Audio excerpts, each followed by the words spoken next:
G M কাদেরের বাড়িতে হামলার প্রতিবাদে বরিশালের জাতীয় পার্টির প্রতিবাদ মিছিলে দুর্বৃত্তের হামলায় ৩ জন আহত হয়েছেন। শনিবার বিকেলে নগরীর ফকিরবাড়ি রোডে এ ঘটনা ঘটে। তবে কারা এ হামলা চালিয়েছে সে বিষয়ে নিশ্চিত না নেতাকর্মীরা।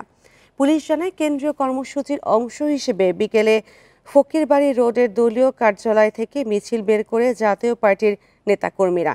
মিছিলটি সদর রোডে যাওয়ার পথে বেশ কয়েকজন দুর্বৃত্ত লাঠিসোঁটা নিয়ে তাদের ওপর হামলা করে। এতে বরিশাল মহানগর জাতীয় পার্টির আহ্বায়ক সহ আহত হন ৩ জন।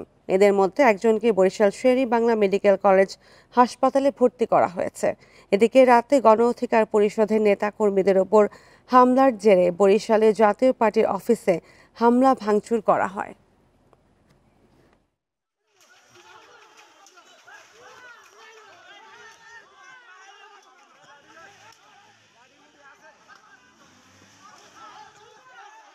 কেন্দ্রীয় কর্মসূচি পালন করে আমরা মিছিল নিয়ে সদর রোডে যাইতেছিলাম। পিছন থেকে কিছু দুর্বৃত্ত, কিছু টোকাই লোক আমাদের উপরে হামলা করছে দেশীয় অস্ত্রশস্ত্র এবং লাঠিসোঁটা দিয়া।